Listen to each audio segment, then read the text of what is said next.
Oh, it's lit. We prime time. Subscribe, like, and share. Give us your feedback. Yo, I'm Manny at the plate and Kobe off a steal. Gretzky for the goal and Brady at the wheel. I'm a game changer, the Osaka of the tennis. And breaking scoreboard, Simone of the Olympics. Defense and big business, the Mayweather who way better. From the greatness of Jim Brown, I've been down.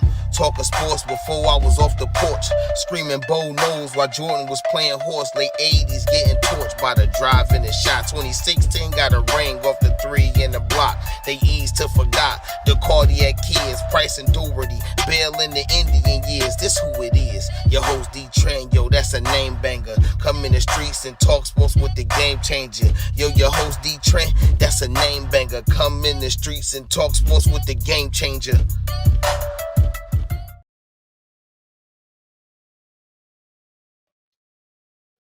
Yo, DeeTrynt, InDaStreetzSportz, Game Changer Sports Talk was really good.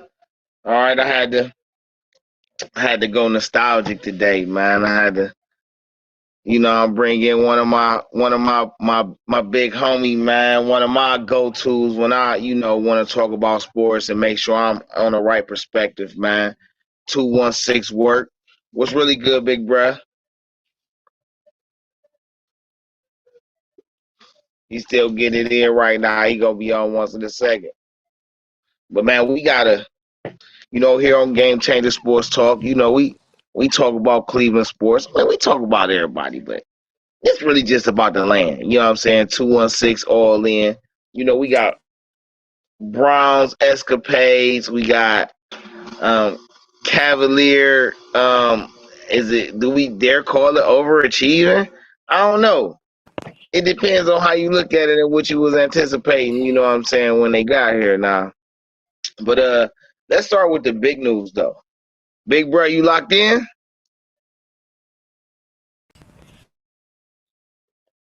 Big news of the day. I think of the week. Matter of fact, it might have been the most ongoing controversy for the last couple seasons. Baker Mayfield, Odell Beckham Jr. All right. So for those who've been like under a rock and ain't really peep what's going on, all right. Baker Mayfield Sr. Oh, I'm sorry. That don't even sound right. Odell Beckham Sr. Put out a video. Now, some people don't know that he didn't make this video. They think that he's some type of film study guru or something. This is something that he got from somebody else, all right? Which, I be watching, what is it called? Speak Out Loud, Speak Yourself, something. It's Acho, Emmanuel Acho, and Marcellus Wisely. Speak for yourself. Speak for yourself, I think. Speak for yourself. My fault. I ain't mean to mess them up like that. Hey, but I like they show, though. You already They know. show fire. They show fire. I like their arguments. They come well represented. They usually hit all sides and all perspectives. You know what I'm saying? 216 work will be back in a second. Don't stress that, y'all. I really like their show. I tune in when I can. Most of the time I'm catching the replays. But Odell Beckham Sr. putting this video out was just lightweight the icing on the cake. Now, depending on what side you on, the icing. It was definitely the motherfucking icing. It was. Now, depending on what side you on, it could have been the icing on the cake for Odell or the icing on the cake for Baker. But if you asking me, I think it was not the icing on the cake, but the spotlight right back on Kevin Stefanski. I've said from the jump that this is a Kevin Stefanski issue. I've said from the jump, that this is a Kevin Stefanski issue. He is a guy who hasn't evolved as a play caller. As a leader, as a guy who implements structure, he's great. So as a head coach, he's fine. But as a play caller, I think this was definitely one of those bulletin board notices that say, I think Alex Van Pelt should be calling the plays. A big part of me that's really on this notion, not just, his resume of play calling with the Browns, the inconsistency, the head scratching calls in certain situations and predicaments. But the nail in the coffin for me on that was Alex Van Pelt creates the game plan for the week. He comes up with what we attacking or how we attacking which defense. So it's just mind-boggling to me that the offensive coordinator, who's a former NFL quarterback himself, is coming up with the game plan but doesn't call the plays on game day. I don't really know how that's logical. You know what I mean? But one thing I can say is that Odell will probably thrive in a different type of offense, because I really don't believe that, the Kevin Stefanski offense is built around highlighting receiver play. Receiver play is a complement to whatever else he's doing. I want to say it's run heavy, but I can't really say it's run heavy because he do a lot of passing. But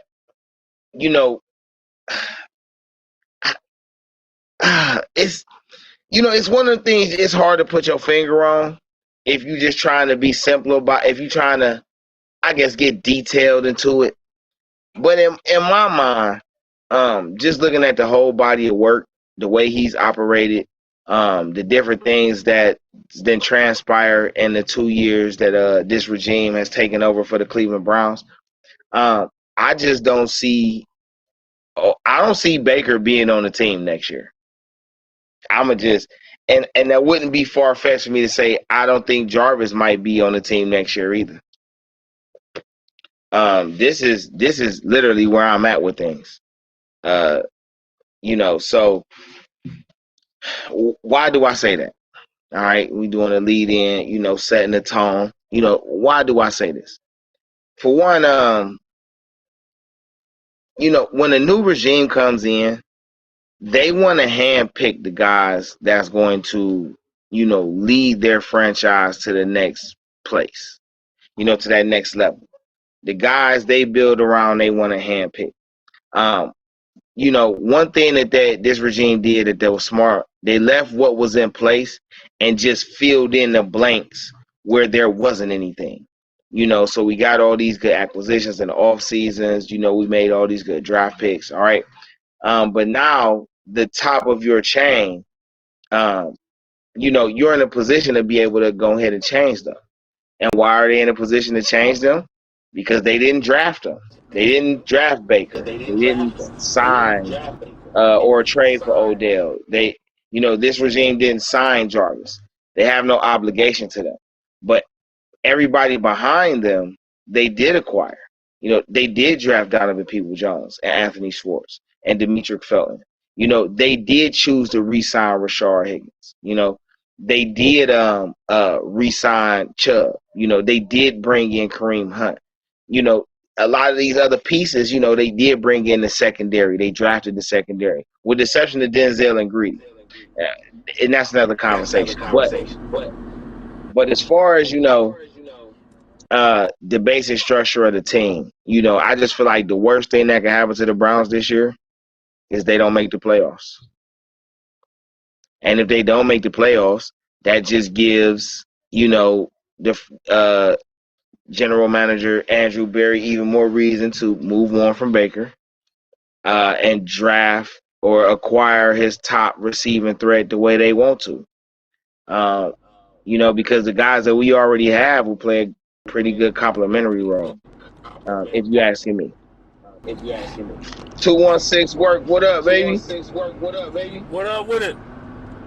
How you feeling? Oh, I'm feeling awesome, man. Besides all this Browns drama. Yeah, man. This Browns drama is crazy. So who do you feel is responsible for the disconnect? I'm like you, but I give Baker some of that too. But first and foremost, I blame the coach, because the coach is the coach out the scheme. But I look at it like this, to be honest. Stefanski, his creativeness comes in the running game. Like, I haven't really noticed nobody actually saying that, like, wow, the Cleveland Browns route trees or passing scheme is innovative. You know what I mean? Like, most what people compliment about the Browns is the way that they get their run game off. Very interesting. Very true. I never heard anybody highlight that either. I think about Stephon Diggs and how he was adamant about getting out of Minnesota. Absolutely. I think, he left and he gets with Josh Allen, and, look what Buffalo's doing. So, I think Odell will go somewhere and thrive. But I'm really more interested in what you think Baker will do now that Odell's gone officially.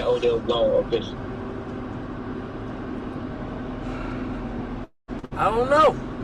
That's one of those questions where it's just like, it's a two-part question. So, are we gonna protect better? You understand what I'm saying? Yeah. People ain't paying attention, but Kareem Hunt scored 9 touchdowns last year, 8 receiving touchdowns, something crazy like that. Right. And so, right. Baker, even when he was rolling last year, you can't look and say, like, okay, they took Baker, they took Odell out. What receivers was catching touchdowns? You understand what I'm saying? Yeah. And so, in that stretch where he got 11 and 1, where his, I think it was like touchdown to interception ratio. Exactly. Like, how many of those actually went to receivers? And so, the question becomes, is Baker just a guy that because I looked at Baker, like, I've noticed that, man, he throws in the middle of the field a lot. He's not really a guy that throws the ball outside a ton. And so the question becomes, have they figured him out in a way that they're going to play coverages that clog the middle and force you to throw the ball outside the numbers? Is that what's going on? And, like, those are the questions that's going to tell whether he's good or not. Because, the NFL, they're going to adjust to what you do well. Like, they like, if you throw the ball on 2nd and 6 to the same receiver, then on 2nd and 6, they're going to cover that receiver. Like, I don't care if everybody else open, they're going to cover. And so the question for me is, like, when I watch Baker, he's not really an outside the numbers thrower. Like, how many slants have you seen from Baker? How many deep outs have you seen from Baker? Accurate, though. I think part of that has to do with his height complaint. A lot of what Kevin Stefanski did last year was, a lot of rollout, bootleg. And I haven't really seen any of that this year. I don't know if that's, done purposely, or, he was trying to set something up to come back to it. Sometimes these coaches could overthink things, everything to me, like I said earlier, man, everything to me points that, Baker Mayfield is playing his last games for the Browns, and he's auditioning for somebody else. If you ask me, he auditioning for the Texans. Because to me, that's the move. I mean, you could literally, trade Baker to the Texas, back to Texas. He'd be a hot name there, fill the seats up. They restarting. give up a couple picks. You know, that's my conclusion. What would they What you give up think? for him? What do you think they would give up for him? For Watson? No, no. Baker Mayfield. What do you like the Texans? If what do you think? What do you think they would give up for him? Let's just say. Listen. Go ahead. Let's just say he goes on and let's speculate a little bit. Let's just say he goes on and he has something similar to what he did last year at the end when Beckham was gone. Okay, we make the playoffs, we win a game. What do you think the Texans would give up for it? Watson. I wouldn't touch Watson. I would. Man, I wouldn't touch Watson until I found out how long he was going to be suspended. Because, like, for me with the Browns, man, we have a window right now. There's a good chance, man, that now I more likely would have took Watson now than next year. And the reason why I say that is because I would rather for his suspension to start this year. I would have told him settle the lawsuits and let's let your suspension now. Wait.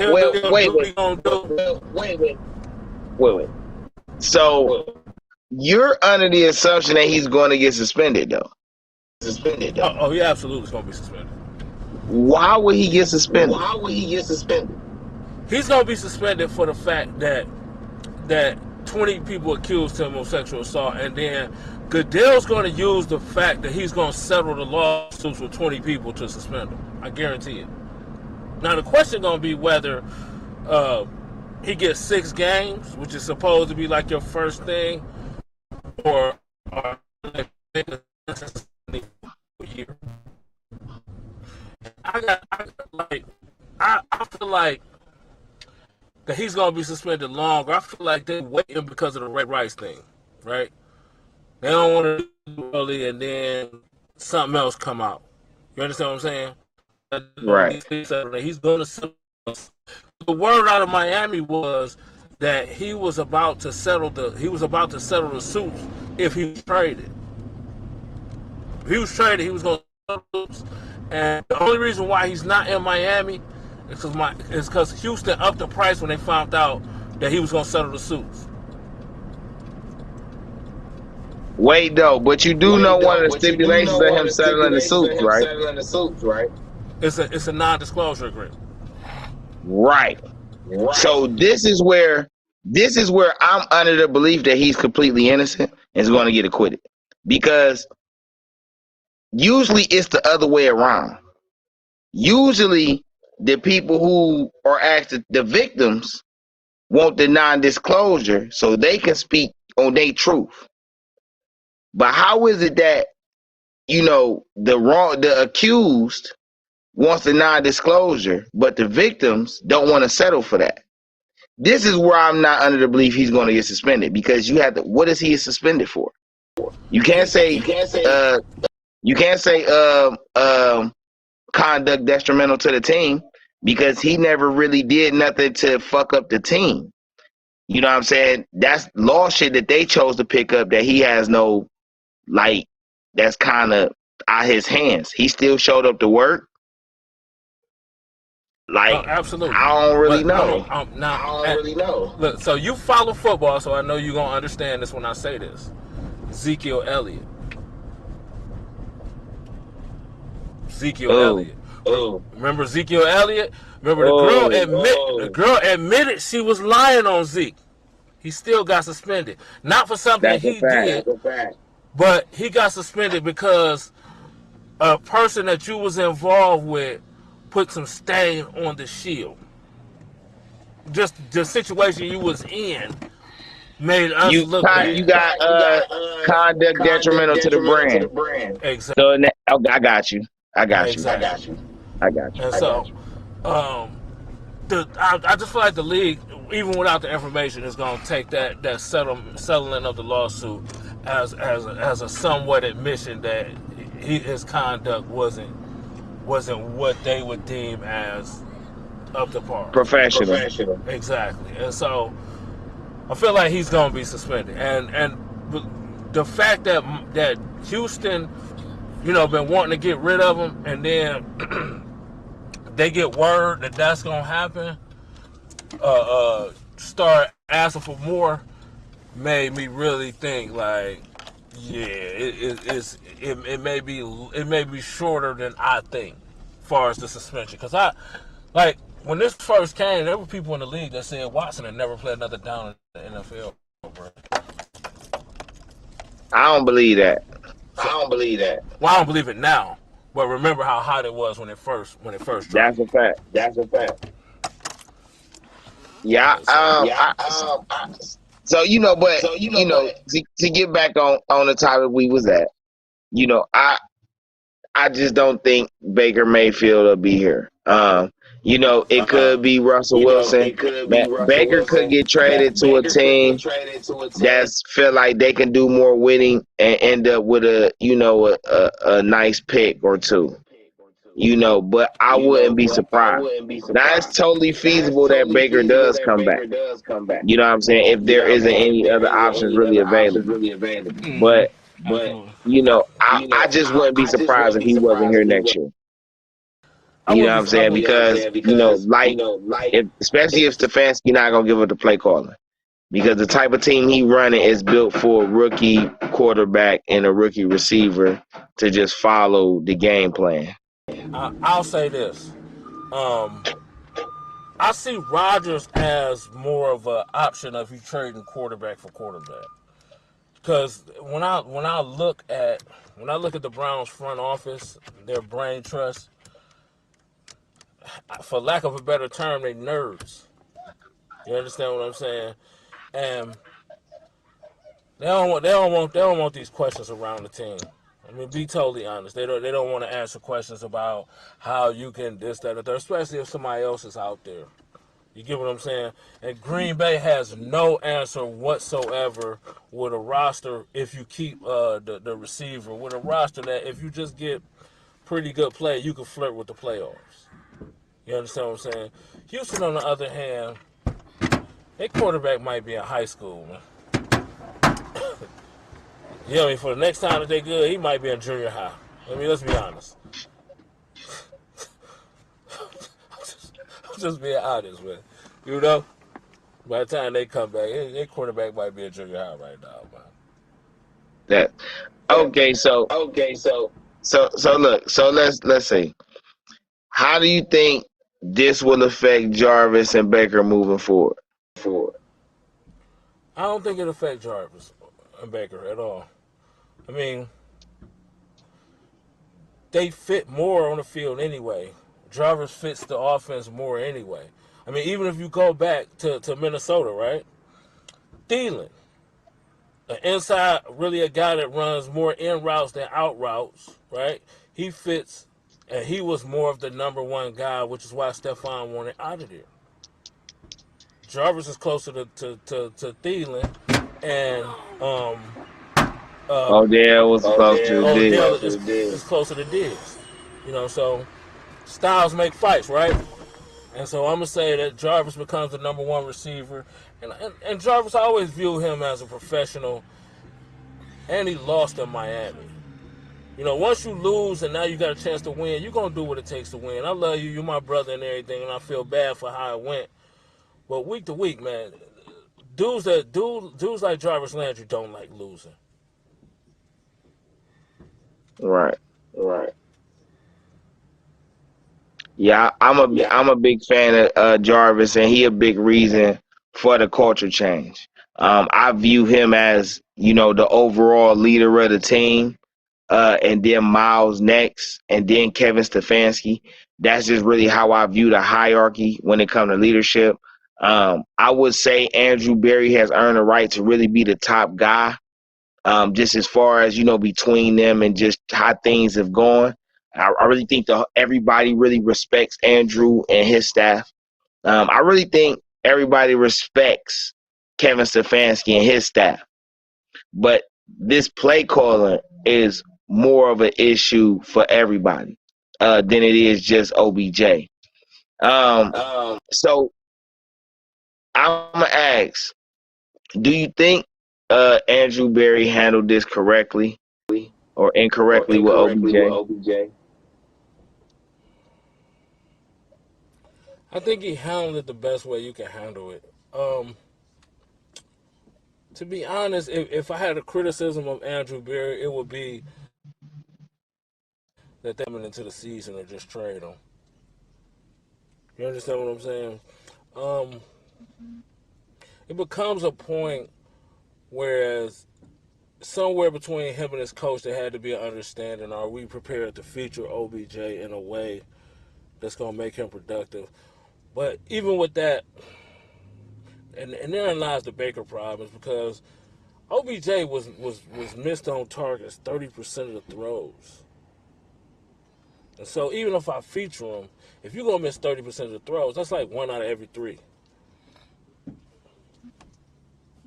So on You're one leaving hand, a it's lot like of plays feature on the field. exactly, and they can't be the desired result. But at a point where we realize we say, all right, we're going to keep the guy. That means we got to be all in on turning this offense into OBJ world. Simple as that. No, I'm with you. Listen, this is why, I'm not mad at OBJ because OBJ technically didn't do anything wrong. And even though we could say, we know this and we know that, we got to go off the facts. And the facts is OBJ never caused a problem. OBJ never went on a tirade. OBJ never threw anybody under the bus. He threw little subtle hints, but it wasn't like blatant. It was just more like you should have asked a better question. You know what I'm saying? From the reporter, like you should have asked a better question. Like you kind of left him the window to leave it like that. Versus, he didn't really take the chance. And he could have, but for the most part, he been a good teammate. He took people under his wing and, things like that. I don't think a lot of those guys believe in Baker. And I'm gonna say this again. I don't think Kevin Stefanski believes in Baker. I don't think he's the type of guy that he wants to hang his hat on. I think Andrew Berry cool with keeping Baker because Baker can grow and he cost efficient. And from him being in a regime before this, being part of the organization before this regime, he understands the need for stability at that position. But I don't think he's sold on Baker to the point where Stefanski like, hey, bro, we gotta find something different. I think they view him like they view Carson Wentz. You know what I mean? A guy who, and I ain't talking about 2017 Carson Wentz. I'm talking about Carson Wentz now. A guy who, if everything goes right, we get hot, we can win it. But I don't think they view him as a guy that's going to drive the bus and win you a championship. If so, he would have been paid already. That part. So, before we venture off from these Browns and get into these Cavs, which I know you want to talk about these Cavs. All right. Who do you think should benefit the most as far as the receiving threats from Odell leaving? Jarvis. First and foremost, Jarvis will benefit the most because he becomes the unquestioned number one. And again, he fits Baker's skill set. And I'm right with you when you said earlier, I think you hit it right on the head when you said his height is a problem. You get what I'm saying? Short quarterbacks, even historically, have been more capable of throwing in the middle of the field. The outside lanes are usually tougher. You got to think, like, even when you think about it, like from just a practical standpoint, your tackles are 6'7" plus Your defensive ends are 6'7" plus your inside guys, guards and centers and defensive tackles, they aren't traditionally long guys. And so That's a fact. those are the things that you have to look at. Like, just for a practical matter, it's going to be easier to see for a short guy in the middle of the field. So with that explanation you just gave, I would have picked David Njoku. I'm just saying off the explanation you just gave. It seemed like David Njoku or Austin Hooper should benefit the most. I'm going to go out on a limb and say Rashard Higgins. He has the most chemistry with Baker, and I said from the jump, I was saying, well, I don't know if I ever expressed this out loud, but I always thought that even when Odell came back, Rashard Higgins should have been the number one receiver, and Odell should have been the number two, because Baker is a short quarterback, and the number one receiver usually lines up on the left. Putting Odell on the right at the number two and always in his vision would have been a better outcome for his freelancing.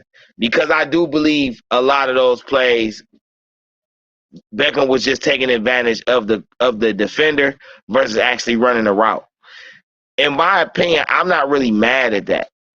To me, the fact that Baker couldn't catch on to that is really a knock on Baker, because good quarterbacks gonna find a way to use that, because they know for a fact that is a game changer. We got a set of plays, and on any given play, I can cancel that play and run you beat your man. You know what I'm saying? This is exactly how the Chiefs won the Super Bowl. Believe it or not, this is how Tom Brady orchestrated that offense last year. A lot of what Matthew Stafford is doing with the Rams right now, and what Kyler Murray is doing even as a short quarterback, with his arsenal of weapons out there in Arizona. But I think Rashard Higgins benefit. I think he definitely is going to benefit the most from Odell's departure for sure. I couldn't argue with Higgins, because Higgins gonna go from not being on the field to being on the field. You know what I mean? That's the easy pick. Yeah. I just think Jarvis is gonna be the number one, because at the end of the day, Higgins still the way that he runs routes. He's to me, he still acts more as a outside receiver more so than Jarvis. Jarvis is more of the slot guy. You know what I mean? Even though he lines up outside, he pretty much runs the slot routes, in cutting routes, and that's just what Baker is good at. You know what I mean? At the end of the day, Jarvis's route tree is going to be right in Baker's wheelhouse, and Jarvis catches everything. And so for a quarterback who has not been as accurate as you want, he's going to find Jarvis a lot. For sure, man. You think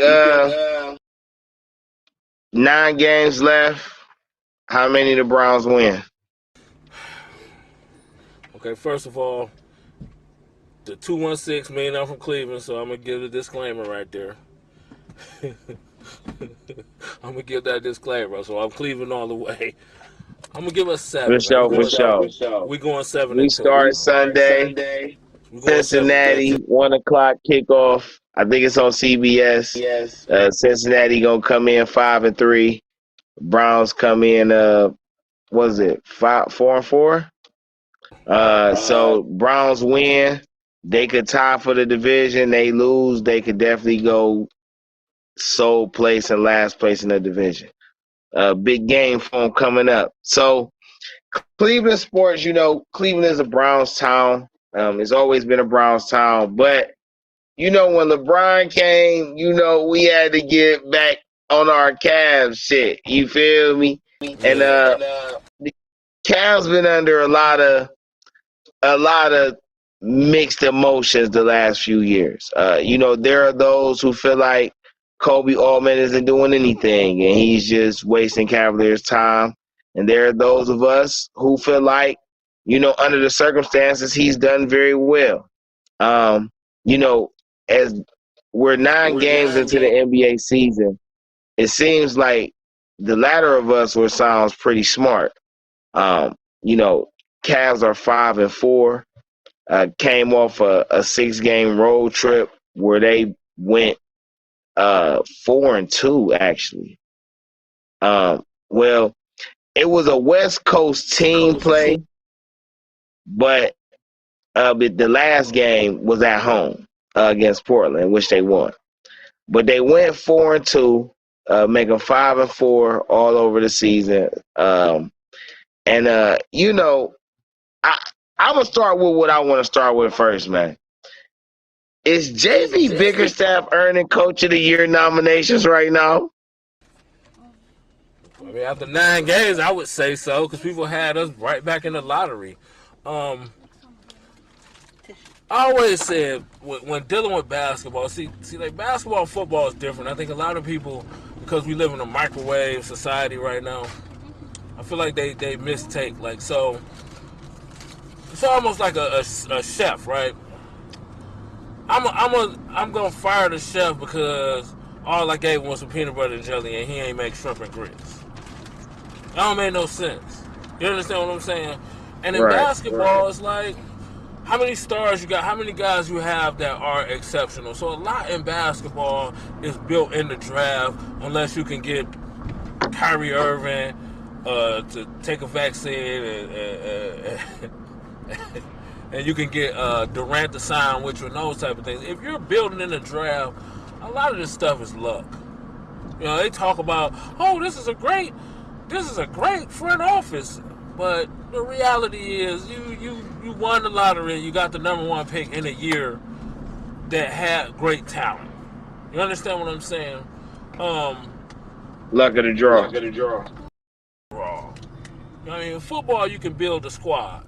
You know what I mean? You don't, teams in football don't necessarily have to have the upper echelon great players. You understand what I'm saying? You can have a real good team. Your quarterback don't even have to be great. You can have Kirk Cousins and you can make the playoffs a couple times. You understand what I'm saying? In basketball, man, you need those great players. And I think sometimes in Cleveland, because things don't go exactly how we wanted to go, because we're so used to losing, that as soon as things don't go how you want them to go, and you're used to LeBron playing here, and now you just want to get rid of everybody.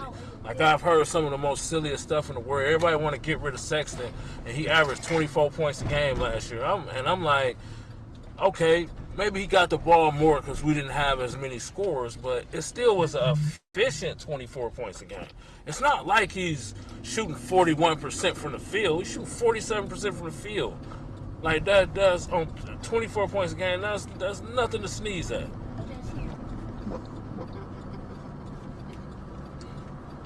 Yeah, it's bigger staff. I'm highly impressed, man. I'm highly impressed, bro.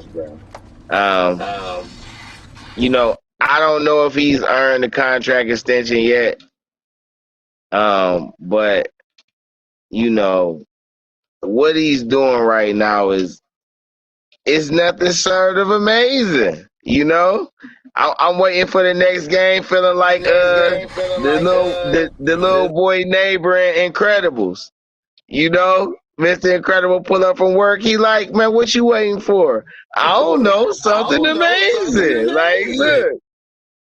Hey, bruh. So he pulls out these 7-footers, right? Now I'm gonna tell you. You know, when they first traded for Laurie Marketing after drafting Evan Mobley, you know, a lot of people were saying, hey, you know, they might run the 7-footers, and I was just like, that shit don't even make sense. But he pulls out the 7-footers, and he still keeps Garland and Sexton. One of the things that stood out to me, and I'm just going to ask this question, is Garland an elite passer?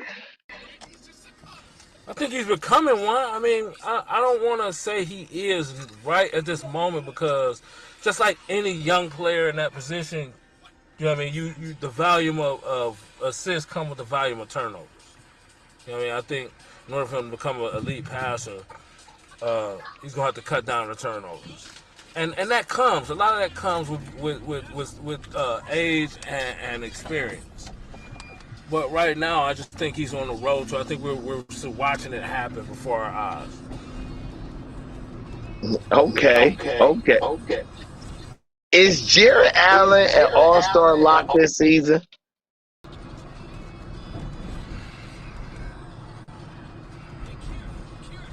That's hard.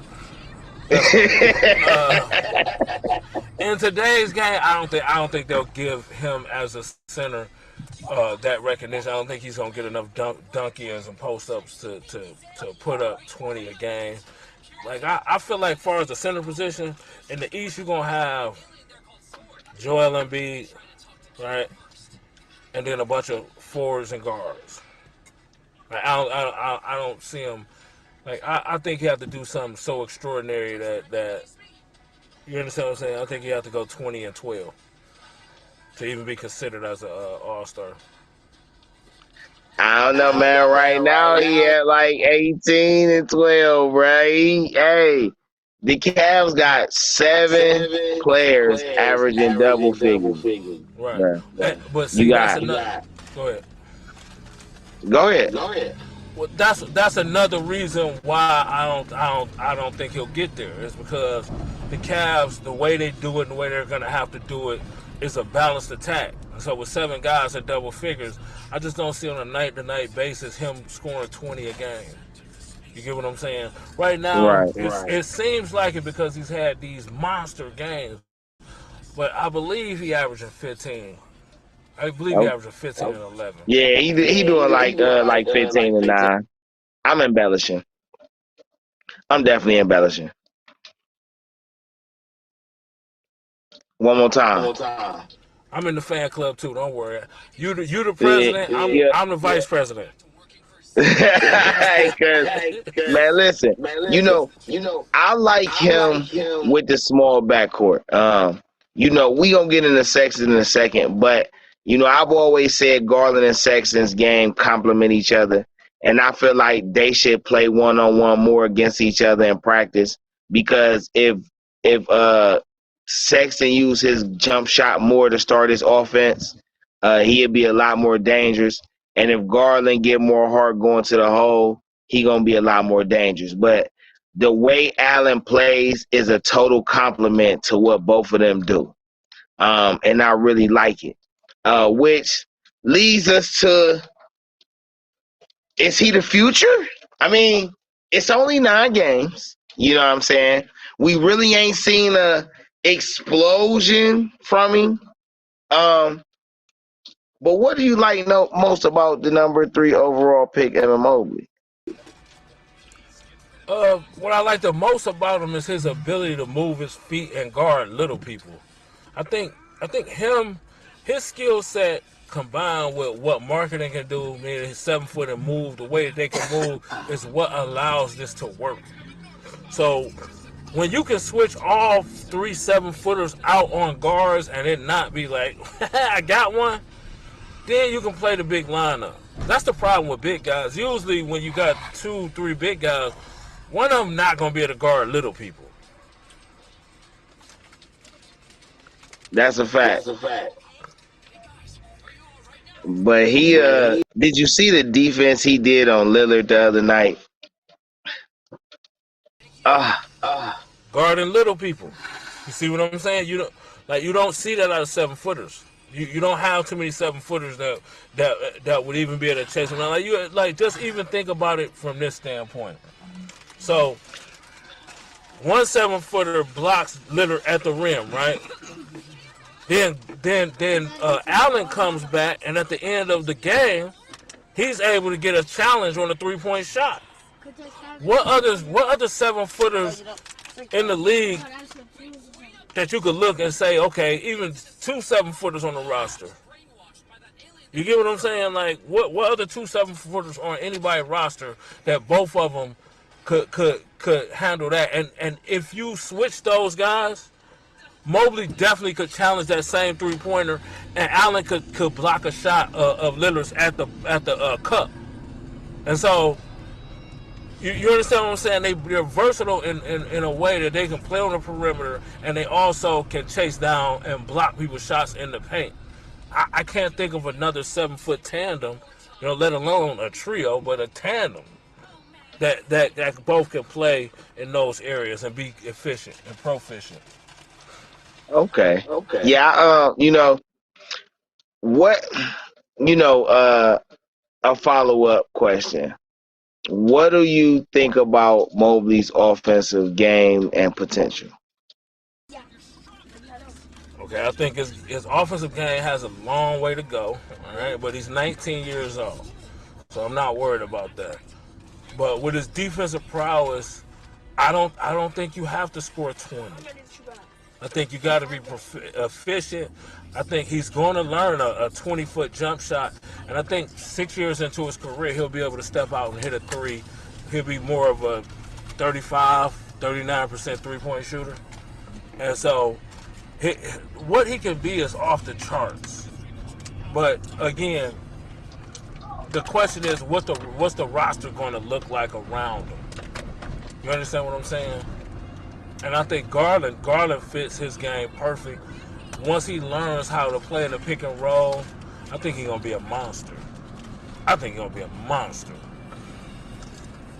Yeah, that's Garland definitely looked like he's elevating like I assumed he would. I'm just, I'm encouraging Garland, shoot the ball. My guy, bruh, Garland got the greenest light in the NBA that he don't use. I never known somebody with a green light like that just won't shoot the ball. Bruh, even though Sexton a better scorer, Sexton don't got the green light Garland got, and he don't take it. But the last couple games, he been shooting it more. So I don't know if he hearing me, but keep shooting the ball, bruh, because you shooting really helps stretch the defense. Now, speaking on, I like how you complimented the big man and how they complement each other, how they bring a different dimension to a Cavs team that, isn't really known for anything outside LeBron. So this is definitely something different and potentially game-changing. So with that being said, Sexton is in the last year of his deal. Was it a smart move by Kobe Allman not to extend Sexton this offseason? That's a tricky one. I think it might a little savviness knowing that we went from Sexton and a cloud of dust to a more balanced attack. And so Sexton's not going to average 24 this year. So it's going to be a cheaper negotiation with a guy averaging 20 than averaging 24. How do you think Sexton will respond this year? And how do you think he has responded so far through 9 games? I think he's responded like a pro. I think him not getting the ball as much, I feel like he could have pounded. But I feel like right now we're watching him adjust to the ball not being in his hand. And I'm watching him grow because I'm watching him have shots and pass them off for better shots, which is the growth to becoming a great player, a real great player. And when you're good as Sexton, and trust me, people don't really understand how good he is offensively. Like, when you're that great, once you learn how to play basketball the right way, you become all world. Yeah, to answer my own question, I was definitely indifferent. Once I heard the details, I understood, so I respected it on both sides. I was saying, if the Sexton that's then showed up versus the Clippers, that showed up versus Portland, and a couple of these other, if that Sexton showing up every night, that guy worth around $30 million. I don't think he's worth. I don't think he's shown to be over that. But in 9 games, 28, 29, 30 million, I wouldn't even be mad at that. Especially for his age. I think Sexton wants something closer to the max, and I think Sexton is willing to go out and show he can earn that, or at least see himself what he can earn. I don't think he necessarily wants to lead the Cavs. I feel like the Cavs is built around him. Even though we getting all these pieces, I really truly feel like this Cavs team is built around his attitude, his work ethic, his relentlessness, his whole character as a basketball player. I think this is what this Cavs team is built around. It's just a question of, is he worth over 30 million or just around 30 million?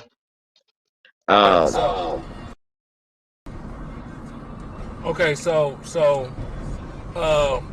I agree with you 100% on the team being built around him, and I just want to add a little else. When you're a small 2 guard, it can't do anything but help to have 3 7-footers behind you.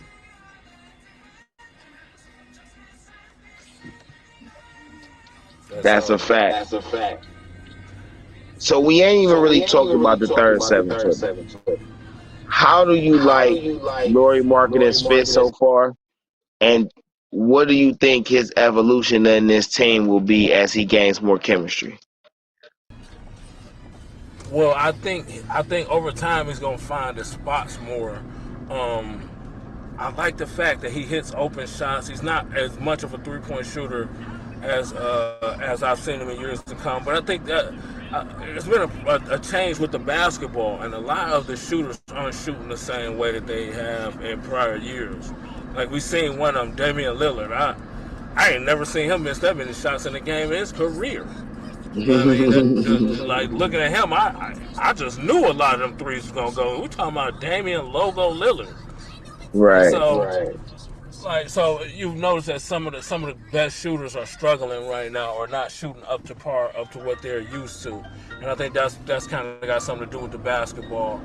But I like Markkanen and Bicker. That's another thing that Bickerstaff gets credit for, is putting him at small forward, because if anything, the mark on Markkanen was he was soft. And so when you have somebody that's 7 foot and soft, you may not feel comfortable with them playing the 4 or playing the 5. They get pushed around. Right. So to be able to adjust and say, okay, well, let's see if you can stick with the 3s out here. I'm gonna get you. Which I think he does a pretty good job of. He does a real good job, but he's a quick 7-footer. He's a real quick 7-footer. He is. He really is. So, now, just to add my points on Lauri, I don't have a conclusion. You took it right off my tongue with the pause to that, because you know how people be. But when you said the change of the basketball has really changed for a lot of these shooters. For example, Harrison Barnes is shooting it like fucking crazy. Okay, we was just talking about how he was a waste of $85 million, and he lightweight lead in Sacramento right now. He averaging 25, 26 points a game, something crazy.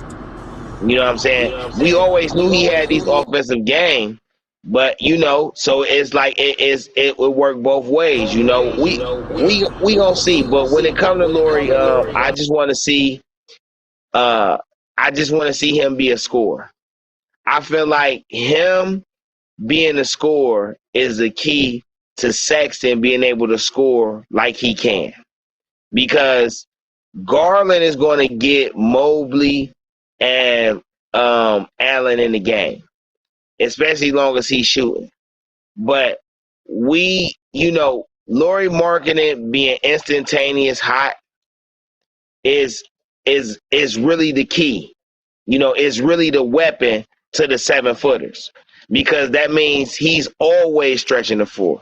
Even if Garland ain't hitting, the floor is always stretched with a 7-footer that's hard to block.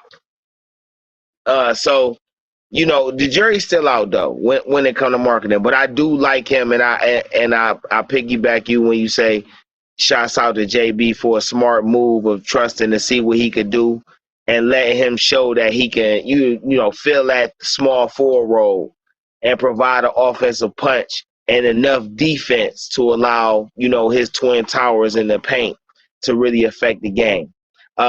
With that being said, the guy who was the starter at the 3 last year, he only played like a game or two. He's been out with a hamstring. And before I get into these other guys, who loses minutes when Okoro comes back from injury? Wade, Dean Wade. It's gonna be Dean Wade. Let me switch gears. Let me ask you a question. I have a couple thoughts. Okay, one of my thoughts is, and you let me know how you feel about this. I think one of the changes that the Cavs can make that make us really, really, really good is I think the Cavs should feature. I think they should feature Sexton in the fourth. I mean, I've watched basketball a long time, and the most successful teams feature their best scorer in the fourth quarter. Okay, we'll move the ball, and in the fourth quarter, kind of get out this guy's way and just let him focus on what it is he does best. Because now we get teams that will try to stop him, and that'll open it up for the rest of them. And if you notice, I've thought that our offense, which is very typical of an equal opportunity offense, our offense has sometimes bogged down in the fourth quarter. So tell me what you think about that. Well, the offense being bogged down in the fourth quarter is right now, it's just an adjustment thing. Sexton will still be a fourth quarter threat. The adjustment right now is finding how he can constantly get rhythm in the offense in order to be able to say, okay, when we need Sexton to get buckets in the fourth, these is the guys we put around him so he can get his buckets. Goes back to what I was just saying about Lauri Markkanen being an instantaneous hot. A microwave, as they say, is really the key to opening up what Sexton does, because Sexton is a mid-range shooter.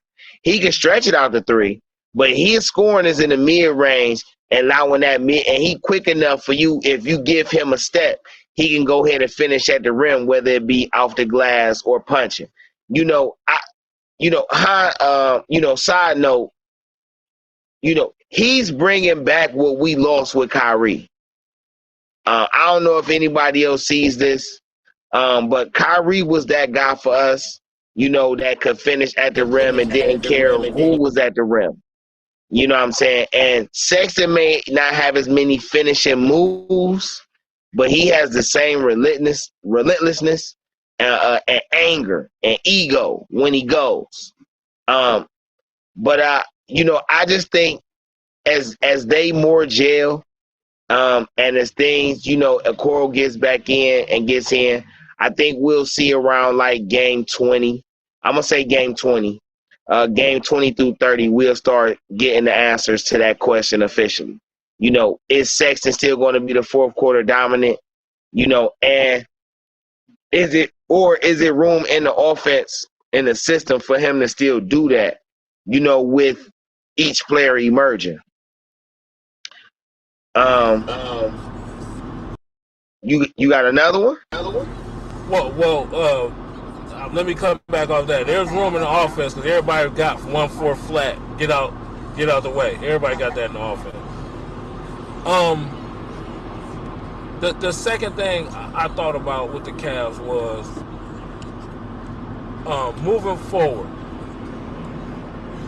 Do you think it's time to find? Like, I know you watched it. So, what did you think of Dylan Windler? Dylan Windler. First off, I'm high on Win. I said this on previous podcasts and just previous statements, period. Windler plays bigger than he is. And I think Bickerstaff figured out that, he can still play that way, but he has to do it from a guard position. What allows him to be able to play a two guard, which that two guard, either you a guard or you a wing that plays the two, depending on how you fit in the role, is his shooting. And when he's hot or when he's healthy, I'm going to just say when he's healthy, he is by far the best shooter on the team. Exactly. And we saw a glimpse of that. We saw it before, but we saw it for the first time officially the other night versus Portland. Me personally, I think when it boils down, it'll be Rubio, Okoro, and Windler as the three rotation guys off the bench. As far as the wing and point positions go. But,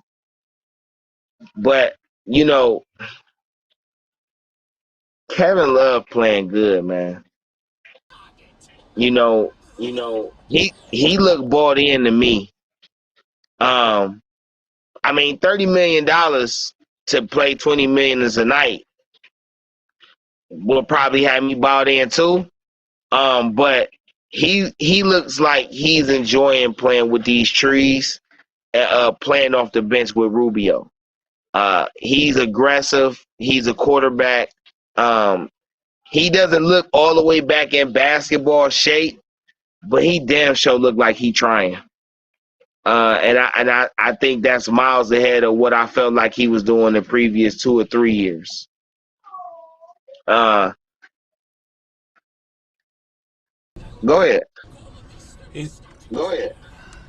I'll say he's been hurt.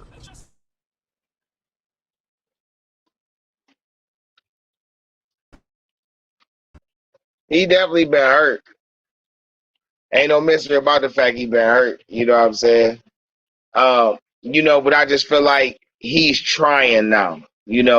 He's making an effort to get back in shape, to be that guy. Which, kind of takes me to like impact players.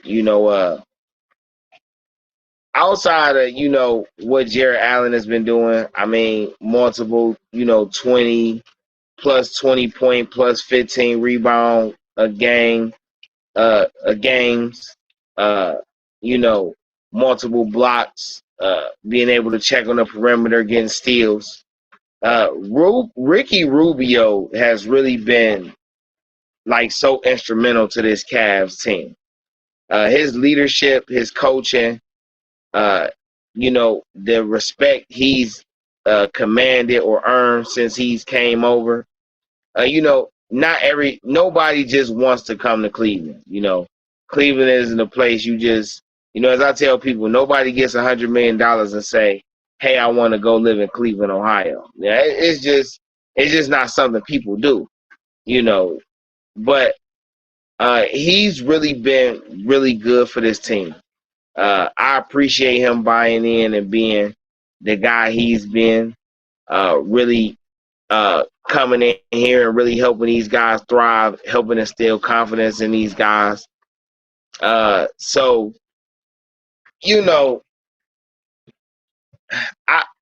really looking forward to seeing what they do over these next 11 games. I want to see what their record look like, after 20 games. A quarter of the season is passed and we can really evaluate who is what and what is who.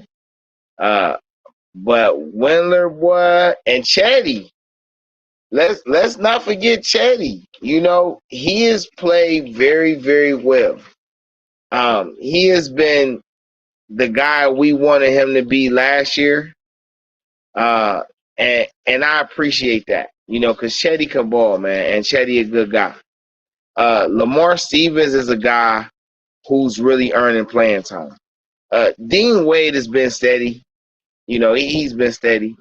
But Lamar Stevens, man, he played with a different motor.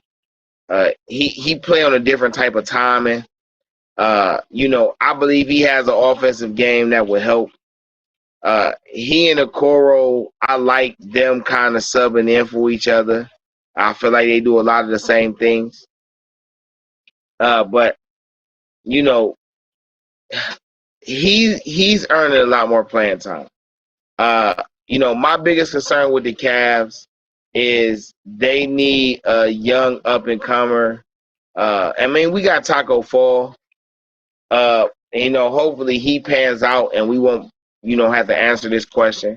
But we're going to need another defensive rebounding guy on the back end of this bench that can give Mobley and Allen a breather in certain type of games. Because we gon', as the Cavs get better, and every team is going to take them more seriously night in and night out.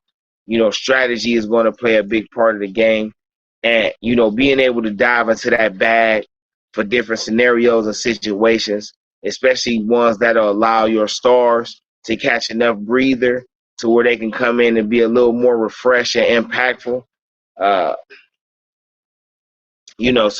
But if Kevin Love keeps doing what he's doing, that won't really be an issue because it'll be enough breathing room. The verdict's still out on if guys will still be traded or not. But right now, none of that really matters because, the Cavs are playing well.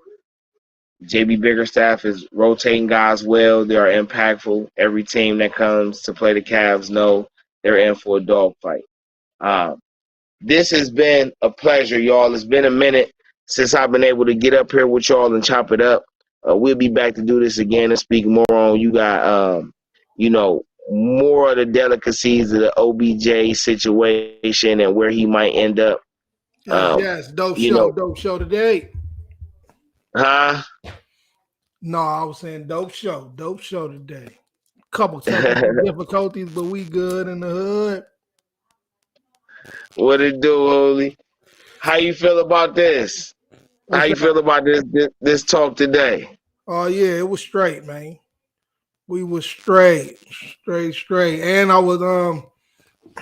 I feel that I ain't gonna say getting rid of OBJ was the right thing, but as far as I think it was the best move for the higher ups on the squad, because now they can see, like, all right, you want this money? We just got rid of OBJ now. Now earn your money if you really want this. Now when they get rid of him next year or don't give him that money, this they reason. Because you can't blame it on OBJ no more. Fuck the arm. Can't blame it on your arm. You got to sit out in that case. You hurting the team. So, shit, man, listen. I don't care who on the team. I just want to win. That part. I don't care who our quarterback, none of that shit. Who on the team? As long as you want to be here and you want to win, man. I don't care about none of that. Whoever want to be here and you want to win, I'm with it. And I still think they going to make some noise. I think they going to wake up. Just go wake them up. Because this is not about to just make niggas quit on Odell. On Baker. Hollywood and them not about to quit on Baker. You know what I'm saying? Because when you quitting on Baker, you quitting on your fucking self. It's a team game. Everybody, all the teams you trying to get to, they going to be looking at y'all like, damn. So, I don't know, man. I think my boy Higgins go shine. I think we gonna turn up, man. I think the Browns about to turn up, man. Man, I hope they do, man. I would love to see Baker hit the stride and be hot because, in my opinion, they should still get rid of him.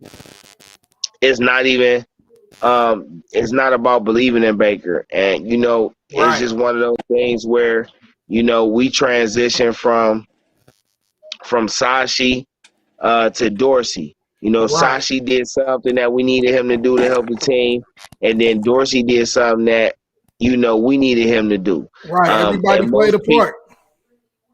And I just think, Baker is just part of that part, man. Right. And that's what people forgetting too. Yeah. The people that's up top right now, they didn't get Baker in them. You feel me? Yeah. Right.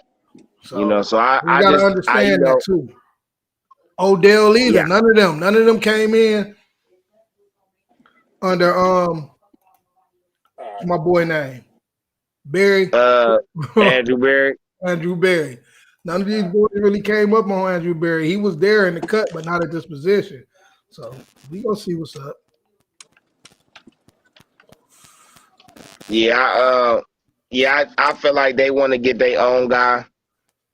I haven't really kept up with a lot of college football right now to be able to try to guess if it's a guy in the draft that they would probably go after. Yeah, I really I have been keeping up with the college, but mostly HBCUs. But I still be knowing most of the players, keeping up with who holding it down. But I don't know, man. I think Kevin Stefanski wants to get his quarterback so he can run the plays he want to run for the quarterback that he wants. I think he wants to get his top receiver, and he wants him to be the prototype the way he wants to get it. And I think Kevin Stefanski and Andrew Berry then both earn at this point, even with everything that's going on. This front office and coaching staff that earned at least the next 5 seasons, in my opinion. There's even really no reason to even talk about a GM or coaching change unless we talking, defensive coordinator, which is a whole nother topic in conversation. Because like I said in a previous podcast, I reserve judgment on Joe Woods until the end of the season. He was instrumental in however way you want to put it to a 12-6 season last year, and he didn't have much of anything.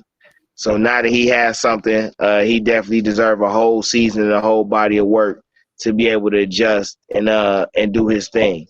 And over these last 3 or 4 weeks, holding whatever team it is, 10 points, under 20 points consecutive, that can't go overlooked. You know what I'm saying?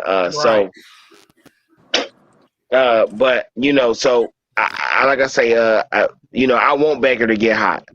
I hope Baker become the best quarterback in history over the last 8 games. This is what's so crazy right now, bro.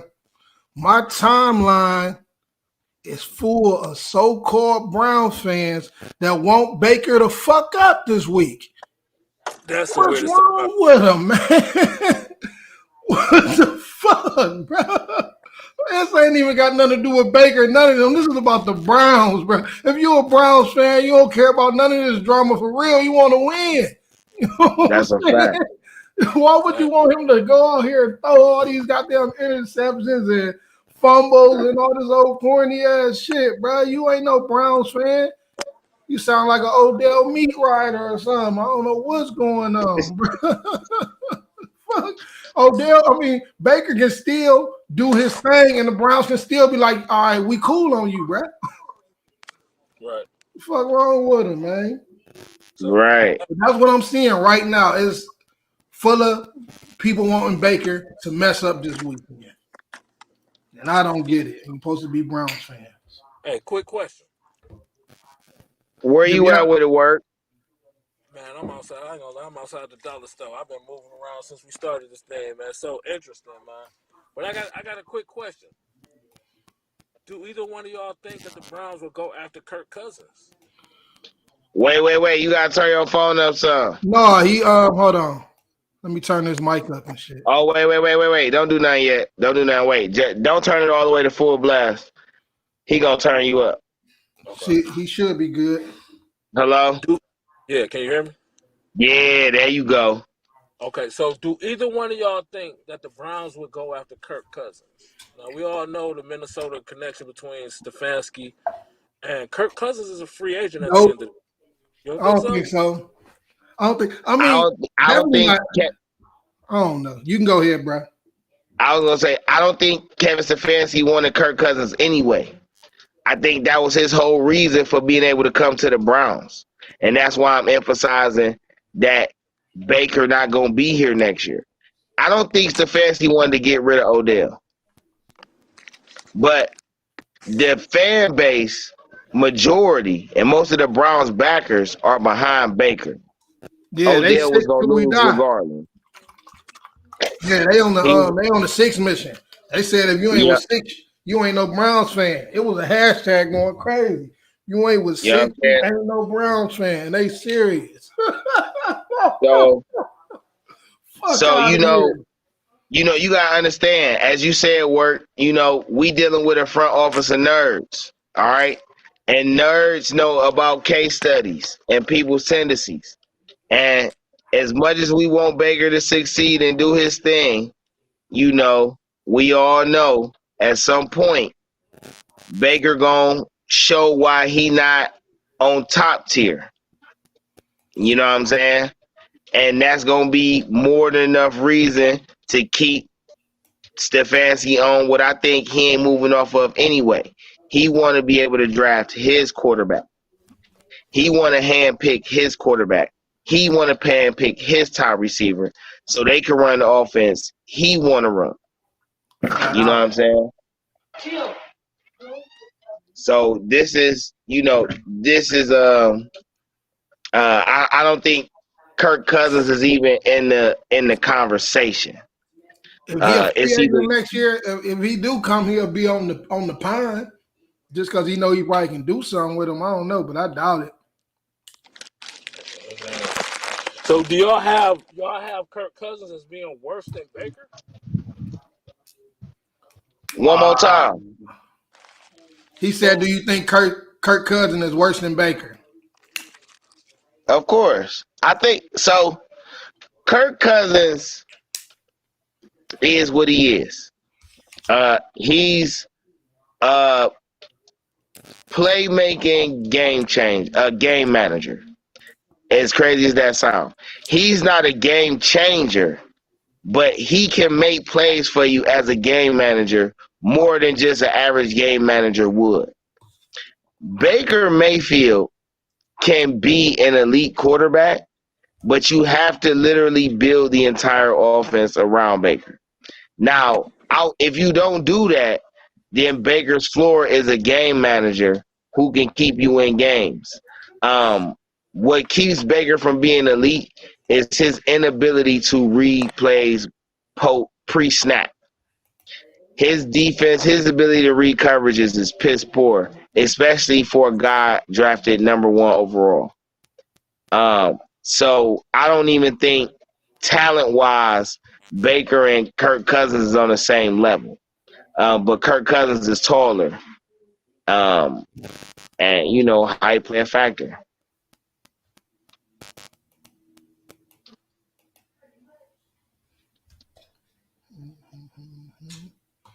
Uh-oh. What you think, bruh? What? I'm rocking with 6 over Kirk. I fucks with the Bake Show. I mean, listen, man. I just want to win, man. I just want to win. Yeah, I just want to win. I don't care who is with. As long as they want to be here and they want to win. If you don't want to be here, I don't care if you was goddamn Mike Jordan. You peace out, bro. I don't want nobody. I don't care what people. I just like a lot of people talk about if they was like with the Ben Simmons shit. Like I hold them hostage. It's like no, bro. If you don't want to be here, move on. You feel me? And I probably won't see you to where you want to go, but we gonna get you the fuck up out of here. You know what I'm saying? Like Ben Simmons, like we won't be going through all this. Like, bro, all right, you want go? All right, let's see what moves we can make for you. Get you the fuck up out of here, and then you and Rich Paul figure out what y'all do next. We're going to get you the fuck up out of here, and then you handle that rest with Rich Paul, but bitch, you gone. On the Ben Simmons situation, we done talked about it a few times on these streams, man, and I'm just still on the fact that Daryl Morey acting like a bitter female, dog. You said, huh? Daryl Morey acting like a bitter female, man. You know, was he treating the whole situation? Yeah, like because he did come out and say this shit. He came.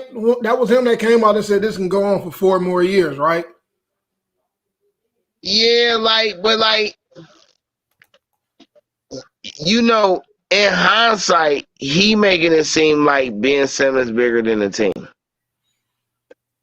Pretty much. By going, you know what I'm saying? Like, my fault. What you were saying? No, I was listening to you. I said pretty much he really is, and he really fucking the team up. Like I said, I don't know if that was him, but one of them, it probably was him. No, it was him with the 4 more years. Yeah, that was him. That was him. That was him. Yeah, like, come on, why would you even want to do that? Like, what's the point? You feel me? Like, what's the fucking point? You hold your team back when you can get something for him. You know what I'm saying? You just gonna hold him back for 4 years so he can just leave. Then you don't get nothing from him. Because how old is Ben Simmons? Like 25? 25, 26. Because he ain't no old buck. So I don't know, man. That's what I say, man. It's that mentality. You know that mentality, man. Get that boy. What'd you say, Work? I know. I say that. Oh, Work. You can't hear him? I can't hear him either. Can you hear me now? Yup. He just negotiating in the media. He know better. Who you talking about, Ben? No. More. No, he's not keeping him no 4 years. He just, because just talking shit. I know you got to get rid of. Yeah, if I know you got to get rid of him, I'm gonna offer you less. Mm-hmm. That's just like when dudes going to jail and they selling their car. Mm-hmm. Like, you know what I mean? He definitely. Man, listen, everybody know he just talking shit because his team, his players will look at him like, man, listen. Coaches, everybody be like, man, listen, bro, we can make something happen. Like, what the fuck wrong with you? At some point, I feel like he should be tired of talking about Ben Simmons. So if no other reason, then letting him derail a whole freaking season by coming in, and we're not talking about playing the Trailblazers or the Celtics. We're talking about Ben Simmons.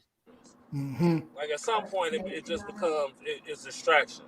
It's time to move on. I'll take you to the back with a glass. Now check this out. You already know I'm Team Young Bull all day. I'm with you.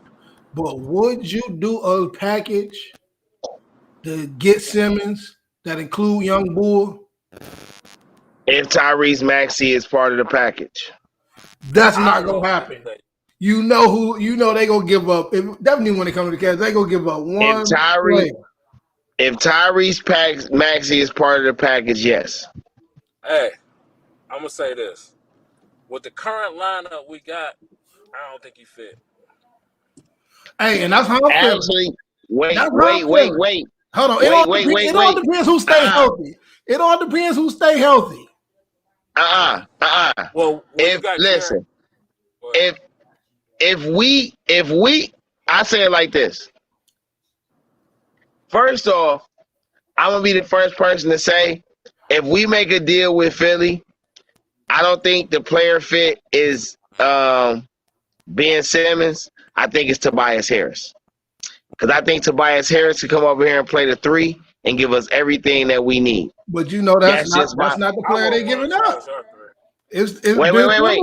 I'm saying we wouldn't even have to give up that much to get him. But I'm just saying, if we talk about skill fit, I'm just saying Tobias is the better fit. That's just a side note. Okay. When it comes to Ben Simmons fitting in this offense, if we can keep Sexton, he fits.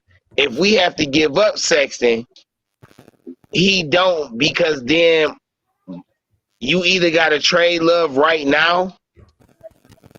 When you do that, if he not part of that deal, which I don't really see how he not, but it's a world where he's not.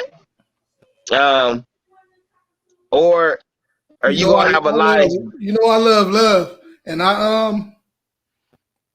if Love stay healthy and keep his mindset that he got going right now, I love Love with this squad. He's still not a he's still not the leader we need as far as vet leader. You know what I'm saying? But damn, what's that contract looking like? What's going on with Love? How many years he got on this contract? Two Love years. got 2 years. 2 years left. Love come off contract the year we got to re-sign Garland. Oh yeah, we know he out of here, but this is why I don't think it's a press for them to have to really trade Love. Right, and we straight on the cash side anyway right now. That's what I'm saying. Love contract don't interfere with nobody's re-signing. Yeah, that's what I'm saying. Like, if Love keep his mind how he playing right now and not that bullshit, you know what I'm saying? He's straight coming off the bench and doing what he doing.